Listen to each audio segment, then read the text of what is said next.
विष्णु पुराण पंचम अंश 11वां अध्याय। इंद्र का कोप और श्री कृष्ण का गोवर्धन धारण। श्री पराशर जी बोले, हे मैत्रेय, अपने यज्ञ के रुक जाने से इंद्र ने अत्यंत रोषपूर्वक संवर्तक नामक मेघों के दल से इस प्रकार कहा, अरे मेघों, मेरा यह वचन सुनो और मैं जो कुछ कहूँ उसे मेरी आज्ञा सुनते ही बिना कुछ सोचे विचारे तुरंत पूरा करो।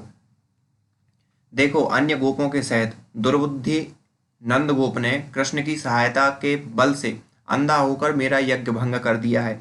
अतः जो उनकी परम जीविका और उनके गोपत्व का कारण है, उन गौओं को तुम मेरी आज्ञा से वर्षा और वायु के द्वारा पीड़ित कर दो। मैं भी पर्वत शिखर के समान अत्यंत ऊंचे अपने ऐरावत हाथी पर चढ़कर वायु और जल छोड़ने के समय तुम्हारी सहायता करूंगा। श्री पराशर जी बोले, हे द्विज, इंद्र की इस आज्ञा होने पर गौओं को नष्ट करने के लिए मेघों ने अति प्रचंड वायु और वर्षा छोड़ दी। हे मुने, उस समय एक क्षण में ही मेघों की छोड़ी हुई महान जलधाराओं से पृथ्वी, दिशाएं और आकाश एक रूप हो गए।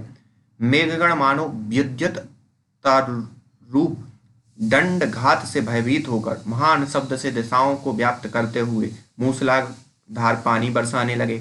इस प्रकार मेघों के अहरनिश बरसने से संसार के अंधकारपूर्ण हो जाने पर ऊपर नीचे और सब ओर से समस्त लोक जलमग्न जलमय सा हो गया। वर्षा और वायु के वेग पूर्वक चलते रहने से गौओं के कटी, जंगा और ग्रीवा आदि सुन्न हो गए और कांपते कांपते अपने प्राण छोड़ने लगी, अर्थात मूर्छित हो गईं। हे महामुने, कोई गौएं तो अपने बछड़ों को अपने नीचे छिपाए खड़ी रहीं और कोई जल के वेग से वत्सहीना हो गईं। वायु के कांपते हुए दीन वदन बछड़े मानो व्याकुल होकर मंद स्वर से कृष्णचंद्र से रक्षा करो ऐसा कहने लगे। हे मैत्रेय, उस समय गौ, गोपी और गोपगण के सहित संपूर्ण गोकुल को अत्यंत व्याकुल देखकर श्रीहरि ने बेचारा यज्ञ भंग के कारण विरोध मानकर यह सब करतूत इंद्र ही कर रहा है। अतः अब मुझे संपूर्ण ब्रज की रक्षा करनी चाहिए। अब मैं धैर्यपूर्वक बड़ी बड़ी शिलाओं से घनीभूत इस पर्वत को उखाड़कर इसे एक छत्र के समान ब्रज के ऊपर धारण करूंगा। श्री पराशर जी बोले, श्री कृष्ण चंद्र ने ऐसा विचार कर गोवर्धन पर्वत को उखाड़ लिया और उसे लीला से ही अपने एक हाथ पर उठा लिया। पर्वत को उखाड़ लेने पर सूर्यनंदन श्याम सुंदर ने गोपों से हंसकर कहा, आओ शीघ्र ही इस पर्वत के नीचे आ जाओ। मैंने बरसात से बचने का प्रबंध कर दिया है। यहाँ वायुहीन स्थानों में आकर सुखपूर्वक बैठ जाओ। निर्भय होकर प्रवेश करो। पर्वत के गिरने आदि का भय मत करो। श्री कृष्णचंद्र के ऐसा कहने पर जल की धाराओं से पीड़ित गोप और गोपी अपने बर्तन भाड़ों को छकड़ों में रखकर गौओं के साथ पर्वत के नीचे चले गए। ब्रजवासियों द्वारा हर्ष और विस्मय पूर्वक टकटकी लगाकर देखे जाते हुए श्री कृष्णचंद्र भी गिरिराज को अत्यंत निश्चलता पूर्वक धारण किए रहे।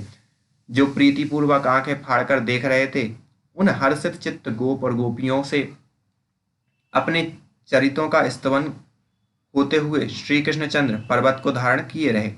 हे विप्र, गोपों के नाशकर्ता इंद्र की प्रेरणा से नंद जी के गोकुल में 7 रात्रि तक महाभयंकर मेघ बरसते रहे, किंतु जब श्री कृष्णचंद्र ने पर्वत धारण कर गोकुल की रक्षा की तो अपनी प्रतिज्ञा व्यर्थ हो जाने से इंद्र ने मेघों को रोक दिया।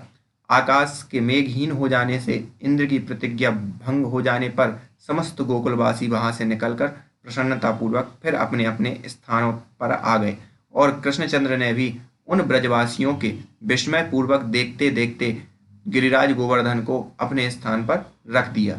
इति श्री विष्णु पुराणे पंचम अंशे एकादशो अध्याय।